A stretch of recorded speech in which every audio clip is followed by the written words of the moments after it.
Olá, pessoal. Eu sou a Heloísa e esse é o Ilumine-se, um quadro do canal Brilhe Tua Luz. Então, nesse quadro, a gente conversa sobre os livros espíritas que marcaram a nossa vida. E hoje, a gente vai conversar sobre o livro Nas Voragens do Pecado, pelo espírito Charles e psicografado por Ivone Pereira. Esse é o primeiro volume de uma trilogia, composta pelas obras Nas Voragens do Pecado, O Cavaleiro de Numies e O Drama da Bretanha. E a gente acompanha a vida desses personagens, né? Esses personagens e essa trama ao longo de várias reencarnações.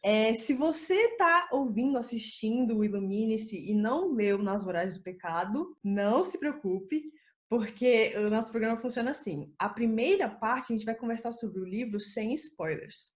Na segunda parte é que a gente vai conversar com spoilers um pouco mais sobre o que realmente acontece no livro. E para conversar comigo sobre esse livro espetacular, a gente tem aqui a Larissa Chaves, que atua no canal Inspiração Espírita. E se eu fiz minha pesquisa corretamente, esse canal ele busca, através de estudos espíritas e entrevistas, espalhar o bem pelo mundo. E tem uma série super legal chamada Espiritismo em Revista, que é uma série de estudos sobre a revista espírita. E vários dos vídeos têm legenda em inglês e francês. Então, oi Larissa, muito obrigada por estar aqui participando. Olá, muito obrigada pelo convite. Parabéns pelo trabalho, pela iniciativa. Eu realmente sou daquelas pessoas encantadas com o mundo dos livros, e os livros espíritas têm tantas coisas a nos ofertar que é realmente uma alegria poder estar aqui, fazer parte, de alguma forma deixar mais pessoas com vontade, com aquela curiosidade de desbravar essa literatura maravilhosa. E hoje esse livro realmente merece toda a nossa atenção. Com certeza. Só para a gente contextualizar um pouco, vou falar um enredo. Imagina que você é uma adolescente e sua família inteira foi assassinada porque era protestante. E só você e sua cunhada sobreviveram. E unidos, vocês tramaram um super plano de vingança contra o responsável pelo massacre dos seus entes queridos. É isso que fala Nas Voragens do Pecado, só que se passa em 1572, em um evento real chamado o Massacre de São Bartolomeu, que foi que desencadeou toda essa trama. E nesse massacre, pode pesquisar nos livros de história, de 20 a 30 mil protestantes, que o termo depreciativo chamado era huguenote, eles foram assassinados a mando do que se especula nos livros de história pela rainha da época, Catarina de Médici. Então é mais ou menos aí que a gente está. Vamos partir direto para as impressões gerais. Então eu queria saber de você, Larissa, qual que é a sua história com esse livro? Primeira coisa que eu acho que faz muita diferença, pelo menos na minha vida e na minha experiência com esse livro, em relação até mesmo a outros romances muito bacanas também que existem, é o fato da gente ter uma certa proximidade, né, em termos de notícias, de informações, de uma das personagens principais dessa história real. Então, se eu tivesse lido toda essa trama, mesmo que eu soubesse que era uma história real, mas se eu não tivesse assim nenhuma referência em relação às personagens, de conhecer, ainda que de longe, né, porque não é um conhecer assim pessoalmente, mas um conhecer pelas biografias, pelas informações dessa personagem principal, que é essa adolescente a qual você se referiu, eu acharia uma história forte, com muitos ensinamentos, mas o fato de saber que Ivone do Amaral Pereira, a médium que foi ali utilizada para canalizar todas essas informações com auxílio do mentor espiritual que também está na trama, que é o Charles. Saber que tanto o Charles quanto a Ivone fazem parte dessa história, poder acompanhar tanto nesse livro quanto nos livros que vêm em seguida, nos outros dois que você citou, o desenrolar dessa história faz com que a gente possa compreender vários dos ensinamentos, dos princípios espíritas, que nada mais são do que informações sobre o funcionamento das leis de Deus, de uma forma mais clara e, inclusive, de uma forma mais flexível. tem muitos ensinamentos, muitas coisas que quando a gente lê em linhas gerais, a gente tende a querer generalizar e aplicar aquilo como se fosse uma fórmula inflexível que valesse para tudo. Então, eu, por exemplo, eu hoje tenho 31 anos, eu me tornei espírita aos 14. E eu passei grande parte da juventude espírita lá em Salvador, na Juventude Espírita Nina Aroeira, vários conceitos na minha cabeça, assim, no meu cérebro meio cartesiano, né? Muito tempo depois que eu fui entender que as coisas podem ter múltiplas possibilidades, eu achava assim, então toda vez que a pessoa faz tal coisa vai ser de tal forma. Essas generalizações, né? Então se a pessoa tá com uma debilidade desse jeito, é porque ela fez alguma coisa daquele jeito. E a gente, assim, vai criando generalizações e achando que a gente está entendendo o conceito, mas entendendo de uma forma muito dura, sem nenhum tipo de misericórdia, sem nenhum tipo de flexibilidade. E esse livro, dentre tantos ensinamentos que a gente pode encontrar nele sobre o perdão, sobre a questão do planejamento reencarnatório, sobre a utilização do livre-arbítrio, sobre o quão assessorados nós somos, mesmo quando a gente se equivoca nesse caminho. Vários desses ensinamentos que a gente vai falar um pouco mais a seguir são possíveis de serem refletidos a partir da obra. Mas, pessoalmente falando, o que mais me pegou foi perceber que depois de 3 reencarnações, porque aqui a gente está falando de uma, né?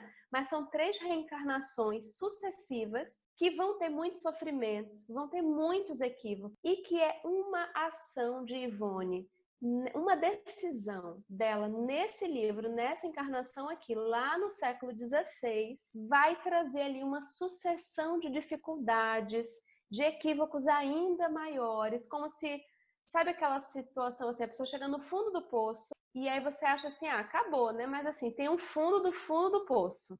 É mais ou menos isso que acontece. E na nossa cabeça, você sabe que uma vez eu até fiz uma atividade assim com jovens, eu peguei várias informações que estão nessas obras e falei assim, vamos planejar. Não falei quem era, e falei, vamos planejar a reencarnação desse espírito. E aí, quem já leu as obras, a gente ainda não está na parte dos spoilers, mas quem já leu sabe assim, são informações pesadas, né? Desse histórico. Então, eu apresentei o histórico e falei, vocês agora são os espíritos que vão planejar a próxima encarnação desse ser humaninho aí. Vocês imaginam, se eu estou aqui falando que são coisas pesadas que ela fez, vocês imaginam o que é que os jovens espíritas planejaram. Só coisa maravilhosa, né? Ivone, coitada, ela deve ter ficado até um pouco chateada comigo das vibrações enviadas para ela. E, no entanto, após essa sucessão de dificuldades, de quedas, de várias ordens, a gente vai perceber que a misericórdia divina é tão grande que na encarnação, na reencarnação dela como Ivone, que é o que a gente tem notícias assim mais de perto, não quer dizer que ela não vai ter ali um resgate, que ela não vai ter ali uma mediunidade expiatória, vai ter inúmeras dores, é uma vida muito difícil e muito turbulenta, mas com certeza é bem diferente do que a maioria de nós imaginaria. A maioria imaginaria ela numa cama, sem se mexer, né, com deficiências múltiplas. E, no entanto, foi através do trabalho, do serviço no bem, da abdicação, da abnegação, que ela foi se soerguendo. Então, para mim, assim, a coisa pessoal que mais me marcou nessa leitura foi essa referência de observar que essa Ivone, que eu tanto admiro, que para mim é uma referência na simplicidade, na fidelidade à doutrina espírita, na humildade, porque em vida ela não teve reconhecimento devido de todo o trabalho, de todo o esforço pelo próprio movimento. E quando a gente olha para trás, a gente fala assim, gente, olha lá. É uma heroína, né? da vida Experiências. real. Sim. E você diria então que ao ler esse livro tirou um pouco dessa questão do Deus punitivo que sempre vai castigar a gente? Sim. eu consegui entender melhor aquela parte de O Livro dos Espíritos, a terceira parte, quando a gente vai estudar ali as leis morais. E está lá escrito uma lei chamada Lei de Justiça, Amor e Caridade. A gente lê, eu já tinha lido, mas compreender é diferente, né? Então eu lia, mas na minha cabeça continuava justiça separado, amor junto com caridade. Porque amor com caridade a gente fácil concilia. Agora, justiça com amor e caridade, a gente meio que pela nossa experiência com a justiça humana, cheia de dificuldades, né? Com os vários vieses que nós podemos encontrar por conta das imperfeições humanas, às vezes no papel e na lei até está previsto uma coisa muito bacana, mas existem as brechas, enfim, a gente sabe como a coisa funciona por aqui. Então, a nossa referência fica muito negativa, fica uma referência de que pode haver injustiça também na lei divina, de que até na forma da gente se comunicar com Deus, a gente fica um pouco pedindo essa barganha, né? Achando que, eu estou fazendo tão bem, eu estou indo na casa espírita, eu estou indo na juventude, eu faço trabalho voluntário, não vai me acontecer nada, né? Que é uma forma que as pessoas lidam com a justiça humana e que a gente transpõe isso para a justiça divina. É ainda muito difícil nesse plano de tantas dualidades, de tantos opostos em que nós vivemos, conciliar que na lei de Deus a justiça, o amor e a caridade estejam sempre juntos. É uma lei. Senão Kardec poderia ter colocado lei de justiça, ele não botou lei de trabalho, lei de sociedade, lei de igualdade, ele poderia ter colocado lei de justiça, depois outro capítulo, lei de caridade e de amor. Mas ele colocou como uma lei, como a nos dizer que na lei divina nunca está separado. Deus, ele nunca está sendo só justo e sem misericórdia. Ou todo misericordioso, assim, todo permissivo e sem justiça passando a mão na nossa cabeça. Não. Se eu estou vendo uma situação que eu considero, digamos, né?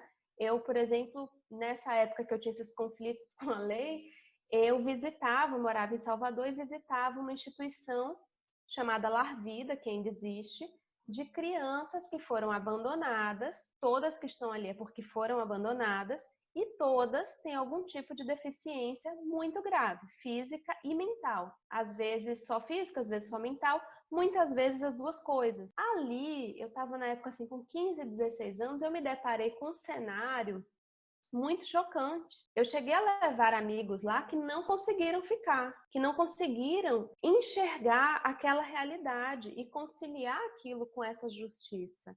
Porque quando a gente está bonzinho, é fácil a gente achar Deus justo, tudo maravilhoso. Mas quando a gente se depara com certas realidades, se a coisa não estiver bem resolvida dentro da gente, é muito chocante. Então eu olhava toda aquela realidade e falava, meu Deus, mas nossa, como é difícil enxergar tudo conciliado. Mas quando a gente estuda direitinho essa obra, a gente vai exatamente compreendendo, visualizando que naquela pessoa, com toda aquela debilidade, que foi abandonada, que não teve nessa encarnação uma experiência de amor, a gente não tem olhos de ver, mas naquela experiência expiatória de justiça, está agindo ali ao mesmo tempo o amor, a misericórdia, a caridade. Inclusive nós, reencarnados, podemos também ser essas mãos de amor e de misericórdia, né? Podemos ser instrumentos dessa misericórdia. E esse livro, ele traz assim um manancial de situações e de exemplos em que a gente vai percebendo a personagem, às vezes, em situações muito complicadas, sem nenhum tipo de campo assim para intuição, para inspiração. E a misericórdia continua agindo de uma forma que mesmo sem um merecimento, porque também a gente acha que tudo é merecimento, né? Sem zero merecimento, tá ali, ó, só fazendo besteira, e ainda assim a misericórdia chega com uma pessoa que aparece, com um conselho que é dado, com aquela pessoa que tenta refrear o impulso de vingança, como se fosse Deus dizendo assim, minha filha, tudo bem, né? Você já fez besteira até aqui, mas agora chega, porque se você continuar, você vai complicar demais a sua trajetória. O próprio Charles, na narrativa, tem um momento em que ele vai meio que falar isso, né? Dizer assim, olha, se nesse momento aqui, nesse momento, ela até sentisse a dor, se rebelasse, mas ela não desse continuidade a esse plano que foi citado inicialmente pela Heloísa, se nesse momento aqui ela simplesmente perdeu a família, está sofrendo, mas fica na dor, né? Fica na dor, não faz nada depois disso.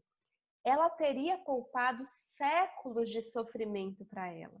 Uhum. Então, olha como a misericórdia também chega tentando nos auxiliar a não complicar ainda mais os nossos resgates, tentando assim que a justiça não precise ser feita, né? Que a gente saiba utilizar melhor o nosso livre-arbítrio. Perfeito, perfeito. A gente sabe, assim, a vingança, né, é o fazer justiça com as próprias mãos. E a gente pode ver em novelas como Avenida Brasil, séries, Game of Thrones, enfim, filmes, Kill Bill. Por que, na sua opinião, por que a vingança é um tema tão presente nessas narrativas e tão romantizada por séries e filmes? Por que você acha isso? Porque ainda é um passado, digamos assim, muito recente, né? Digamos, mesmo nós, se a gente for pensar assim, hoje eu sou espírita, eu falo em perdão, mesmo a gente que está assim, nessa tentativa, isso é uma coisa muito recente. Quando a gente olha para a nossa história, quando a gente olha para o histórico dos povos de diferentes civilizações, culturas, a gente não sabe em qual que a gente estava, né? Alguns, inclusive, às vezes sentem identificação com uma região, com outra. Mas, assim, geral, qual que é o ponto em comum? Muito sangue foi derramado. Essa questão das conquistas.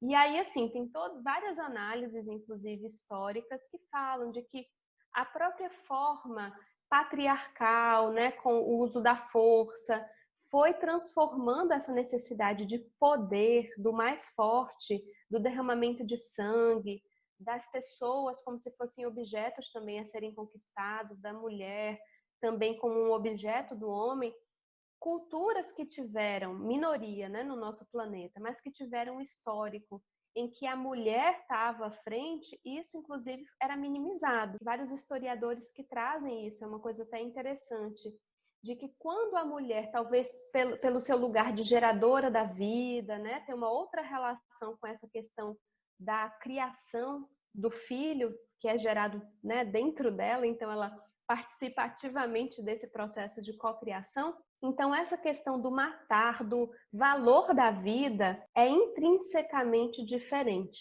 Só que a maioria dos povos na nossa história não tiveram matriarcas, mas tiveram patriarcas. E aí quando a gente olha esse histórico, a gente vê isso.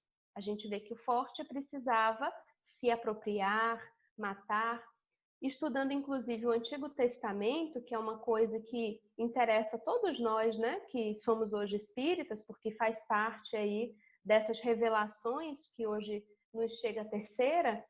O que a gente vai perceber, por exemplo, nos primeiros livros? A gente vai perceber que aqueles patriarcas, quando saíam, porque eram nômades, quando eles saíam de uma região e eles iam para outra região, às vezes eles fingiam que a esposa deles era irmã, porque ele chegava na terra de outro e aquele outro poderia querer ter alguma coisa com a mulher dele. Se ele dissesse que era mulher, ele seria assassinado. Então ele dizia, olha que situação, ele dizia que era irmã para que o outro pudesse ter alguma coisa com a esposa dele, levava lá para a tenda dele, a mulher do patriarca, e ele não ser assassinado. E aí em várias dessas narrativas bíblicas, Deus e Yahvé é que intervinha e aparecia aquele líder daquela tribo dizendo, ó, não deita, não faz nada com essa mulher, porque devolve, porque é esposa de um protegido meu. Mas assim, nem todo mundo era patriarca, né? Nem todo mundo era patriarca. Então, nem todo mundo era um protegido nesse sentido. Então, assim, quando a gente chega hoje, é como se fosse aquela caixinha preta do avião. Esses arquivos, eles estão em nós. Isso não foi apagado. Se a gente, nessas experiências, não foi algoz o tempo inteiro, a gente foi revezando. Uma hora é vítima, uma hora é algoz. Às vezes, numa mesma existência, é vítima e algoz. Então, tudo isso se presentifica nessa atual existência e vai aparecer, às vezes precisa ser até mesmo simbolizado através da arte, para que a gente tenha condições também de ir depurando. Porque se esses filmes, de alguma forma, também impregnam o nosso psiquismo, a gente assiste e é uma coisa forte, eu pelo menos aquilo fica na minha cabeça, né?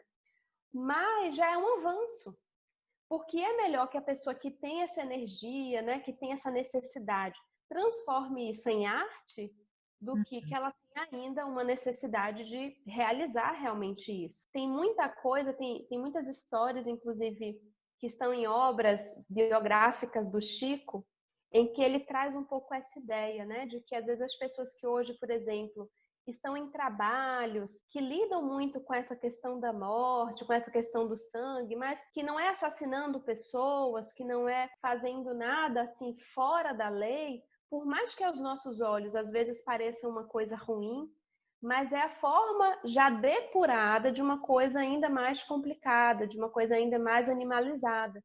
Então, como a lei é de progresso, até nisso, às vezes os nossos olhos não conseguem enxergar. Mas até nisso há o progresso. Meu esposo, por exemplo, ele é militar. Graças a Deus, ele nunca precisou ir para uma guerra aqui no Brasil, né? Ele já está há quase 20 anos e, assim, tarefas muito mais burocráticas.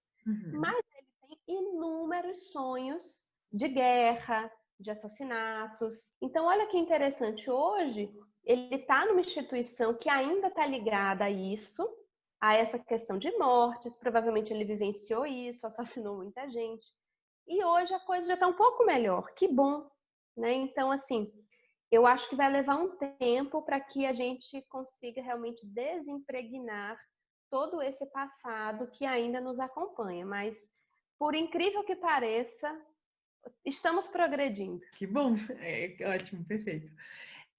Eu fico pensando assim, acho que durante a nossa jornada, durante a nossa vida, a gente acaba se deparando muito com uma escolha entre o perdoar em 70 vezes 7 vezes e o olho por olho, dente por dente. Você acha que as pessoas religiosas que têm alguma religiosidade acham essa escolha mais fácil ou não? Difícil, difícil saber, porque é até isso que você falou, assim, religiosos e religiosidade, né? Só aí já há uma grande diferença. Exato. E eu fico mais, inclusive, com a religiosidade do que com o ter uma religião. Tem até uma dessas frases, essas coisas assim de Facebook que eu vi uma vez, mas achei muita verdade naquilo, que falava assim: imagina uma garrafa com um líquido dentro. O rótulo é a religião, mas a religiosidade ou a espiritualidade é o líquido. Tem muita gente brigando pelo rótulo e pouca gente disposta realmente a beber o líquido. Inclusive, uma coisa interessante desse livro, que não é ainda nenhum tipo de spoiler, mas a gente estava ali num contexto em que a família a qual a Ruth pertencia, logo a Ivone pertencia, era uma família que estava ali vivendo a experiência da religiosidade de uma forma muito prática. O Charles, que era o irmão dela, ele era já desde aquela época um espírito muito maduro, que conseguia vivenciar naquele contexto do século XVI aquele cristianismo primitivo, né? Digamos assim, ele já era um cristão raiz, aquele que vai assim na essência, na prática, no amai-vos, no perdoai-vos. E Ivone, ela era muito jovem, muito nova, mas ela era da mesma família e da mesma religião. Mas ela não tinha internalizado ainda a proposta. A família dela já tinha aquilo muito forte. Ela não, estava na superfície. Então, ela estava ali por uma questão de contexto. Então, assim, eu cresci, eu escuto isso, as pessoas se reúnem na minha casa para conversar, o meu irmão prega sobre isso, ela admirava, amava imensamente esse irmão. Então, assim, sabe aquela pessoa, tipo, nasci em berço espírita, tô na casa espírita, morro de inveja dessa pessoa, inclusive, dessa pessoa não sou eu, você não sabe o quanto eu caminhei para chegar até aqui, mas admiro, invejo, inclusive, essas pessoas que tiveram essa bênção de crescer na casa espírita. Então, a pessoa, às vezes, ela não tem nem referência do que é não ter isso, porque ela sempre teve. ela tá ouvindo falar de Chico, Chico já é íntimo, né? Chico aqui, Chico lá, Chico acolá, Nosso Lar, e Kardec, tio Kardec, Bezerra. Então aquilo assim é tão cotidiano que ela acha aquilo simples, mas não necessariamente ela já viveu os testemunhos em relação a acreditar naquilo realmente, ser testada naquilo. Então tem muita gente que, enquanto assim não passa uma dificuldade, tá tudo ok. Quando vem algum baque e aí precisa perdoar, precisa amar, aí a pessoa fala, acho que não é para mim isso aqui não. Acho que eu não acredito em nada disso, às vezes sai, abandona, se rebela. E foi exatamente isso que aconteceu com ela. Então, ela fazia parte da mesma religião, só que aquilo não tinha penetrado realmente. Quando ela passa um primeiro teste em relação àquilo, em relação exatamente a essa necessidade de perdão, ela não consegue colocar aquilo em prática. Então, o que eu acho em relação a isso? A gente tem um norte, eu acho que o aspecto religioso na vida da pessoa é um norte, é uma orientação. Então, você está sendo orientado a amar, você está sendo orientado a perdoar. E tem pessoas que precisam muito disso, realmente, dessas orientações para não fazer besteira. Tem pessoas que, se não tiverem essa orientação muito clara, vão sair pela vida aí fazendo besteira torta e direito, no eterno carpe diem, só eu que importo, só o meu desejo. Agora, existem pessoas, às vezes até espíritos jamais amadurecidos, que chegam aqui e percebem que nas religiões existem também as dificuldades humanas, não se identificam necessariamente com nenhum grupo religioso, mas já tem dentro de si uma espiritualidade toda trabalhada. E conseguem, às vezes, sem frequentar nenhuma caixinha específica, mas a partir, às vezes, de leituras de filosofia, sabe? Vai resgatando aqueles filósofos clássicos, vai lendo sobre estoicismo e tal, e a pessoa se resolve naquilo, não tem, vai dizer às vezes, eu sou ateu, mas ela tem dentro de si um amparo ético, moral, que faz com que ela, inclusive, consiga perdoar. Então, depende muito, assim, sobre o meu ponto de vista, do amadurecimento do espírito. Eu, por exemplo, não sou esse espírito. Eu preciso desse amparo, preciso desse esteio. Desde que eu reencarnei, eu estou buscando, eu ficava assim, criança, buscando. Ai, meu Deus, qual que vai ser a minha religião? E eu olhava para uma, não é essa, olhava para outra, não é essa. Porque era uma necessidade minha, uma necessidade assim da alma mesmo, de tenho que ter uma orientação, como se eu fosse assim, se eu não tivesse orientação vai dar ruim, deixa eu achar logo, para eu aproveitar essa existência daqui, porque deve ter feito besteira. Em uma das obras dessa trilogia, tem uma frase, é um spoiler que não muda nada, assim, o histórico, né? Só uma frase de efeito, que o Charles traz, que eu acho muito interessante para essa sua questão, porque ele diz assim, os espíritos já amadurecidos, e ele está falando dele, né? Mas ele fala, os espíritos já amadurecidos, entre uma encarnação e outra, eles escolhem mudar de religião para que eles não caiam nas teias do fanatismo. E é exatamente, por exemplo, aqui nesse livro, o Charles era o quê? Protestante. Ele estava ali no borbulhar da reforma protestante.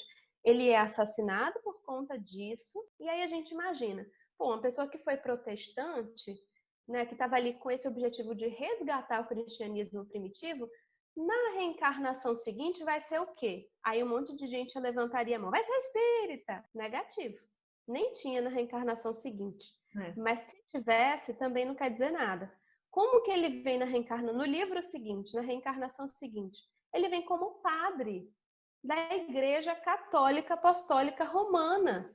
Aos nossos olhos, pareceria o quê? Que foi, assim, contraditório, porque se na reencarnação seguinte, anterior, ele estava em algo que era uma reforma da Igreja Católica, como que na que vem depois, ele vai ser padre da Igreja Católica Apostólica Romana? Por quê? Porque, gente, a essência, a religiosidade, a proposta do Cristo, ele já tinha abraçado. Ele já tinha compreendido. Então, ele poderia estar num lugar do planeta em que ninguém soubesse quem era Jesus Cristo. Ele poderia estar lá no Oriente, ser muçulmano, ou ele poderia ser hindu, e ele seria um espírito já amadurecido, capaz de perdoar, capaz de amar. Por quê? Porque a essência ele já tinha compreendido.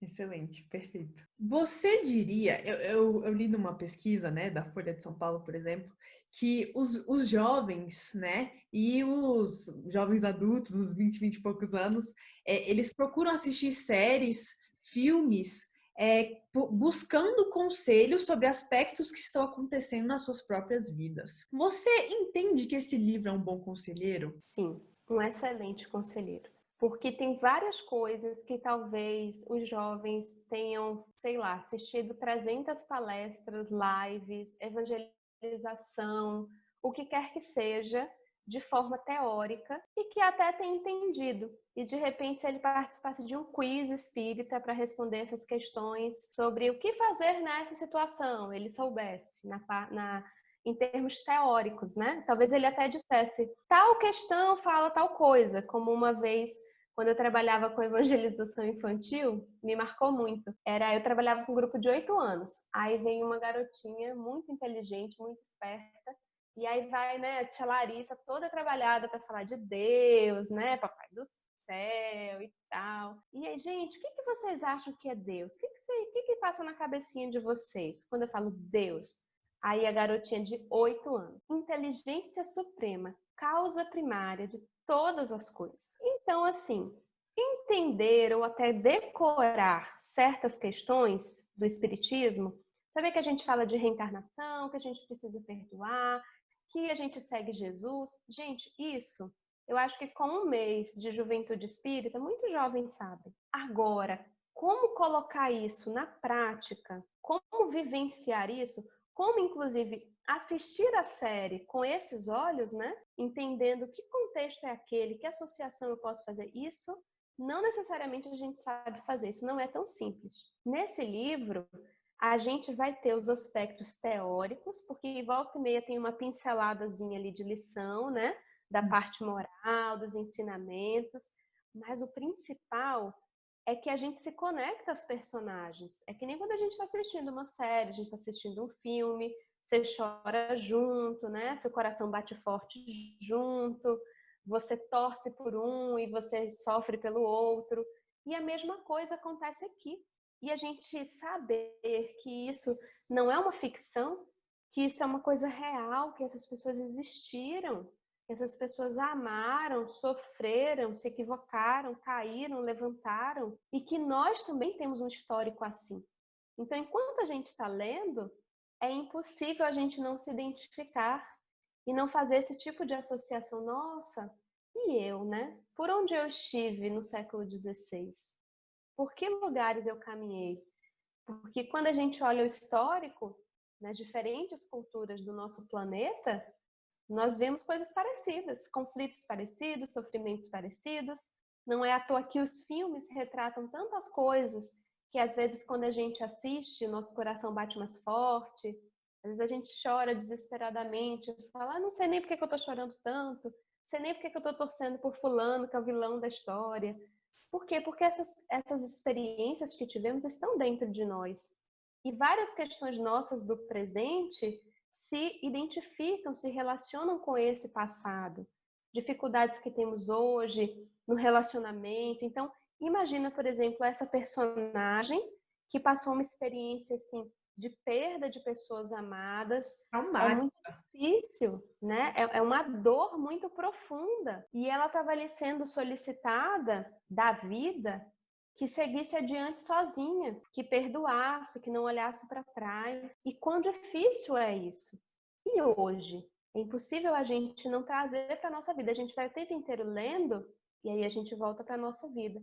Nossa, então quer dizer que ela passou isso aqui e eu não estou conseguindo perdoar aquele meu irmão chato que fica me enchendo o saco todo dia? Nossa, ela passou tal experiência e ela quis se vingar, quis fazer isso, quis fazer aquilo. E estou eu aqui hoje, num contexto diferente, mas também querendo entregar a pessoa, né? Querendo ali que a pessoa às vezes fique em maus lençóis na internet, querendo expor alguma coisa que não é da minha conta, sobre a vida de alguém, sobre a vida de um colega, ou às vezes, inclusive, aplaudindo a derrota das pessoas, ou assistindo ali as próprias intrigas do mundo dos artistas, dos famosos. E aí a gente vai percebendo como esses enredos, porque é todo um enredo que acontece aqui, né? Um livro é um romance, que é uma história real, mas é um romance que traz suspense, né, drama, traz de tudo aqui. A gente tem ali, vai mudando as emoções, Não, assim, obsessão, muita coisa, juras de amor. da influência espiritual. E sabe uma coisa que eu acho interessante a gente perceber também nesse livro? Que às vezes a gente começa essa questão da influência e dessa derrocada, assim, sabe, pro fundo do poço, começa com a pessoa nem tendo certeza se é aquilo que ela quer. Porque se a gente observar com atenção os momentos de reflexão da Ruth, o que a gente vai perceber? Gente, desde o começo, ela não tinha certeza se era aquilo que ela queria. Desde o começo, ela estava assim, nossa, será que eu me vingo mesmo? E tinha uma personalidade ali mais forte que ela, da cunhada, que estava assim mais decidida. Uhum. Ela foi ali meio que deixa a vida me levar. E a gente faz isso, né? A gente faz isso muito. Então, às vezes, a gente tá, por exemplo, num grupo de escola, de trabalho, e aí você simplesmente se omite. Você fala assim: ah, não, deixa fulano decidir. Ah, vai todo mundo? Ah, eu vou também. Ah, não vou desagradar, né? Eu não vou ser a chata do grupo. Eu não vou ser aquela careta do grupo. Então, o que que tem? Vai todo mundo zoar fulano, vai todo mundo criticar, ou vai todo mundo dar risada. Eu vou ser a única que não vou dar risada. Sabe aquela situação que todo, tipo assim, alguém fez uma piada, às vezes uma piada racista, uma piada preconceituosa, homofóbica. Gente, você escolher estar entre amigos, entre pessoas que você gosta, e você escolher não rir, é um ato de coragem. E Perfeito. que é muito necessário, porque quando a gente ri, a gente está sendo conivente. Uhum. Inclusive, tem históricos em outros livros, né? Tem 2 livros da Ivone que são relatos dela mesma, que aí isso é para outro episódio, mas eu É, vou contar só uma situação, que é Devassando o Invisível e Recordações da Mediunidade. E ela vive uma situação na espiritualidade em que ela estava ali numa zona assim, umbralina, e espíritos assim zombeteiros começam a fazer coisas para ela rir. E ela quase ri. E o benfeitor que estava com ela diz assim: olha, se você começar a rir, é capaz de você não conseguir voltar com a gente. Ou de você ficar com algum membro seu, por exemplo, o braço, com algum problema. Porque você vai se conectar psiquicamente a ele. perfeito. Então, olha só como a gente precisa ter cuidado, né? Assim, Quantos conselhos, né? no livro isso vai gerar uma consequência muito grave. Mas na nossa vida isso acontece o tempo inteiro. O que eu curto, o que eu compartilho, do que eu dou risada, o que eu alimento, o que eu aplaudo, o que eu dou ibope. A gente precisa pensar também sobre isso. Perfeito. E sobre consequências do livro, então agora vamos para a parte com spoilers.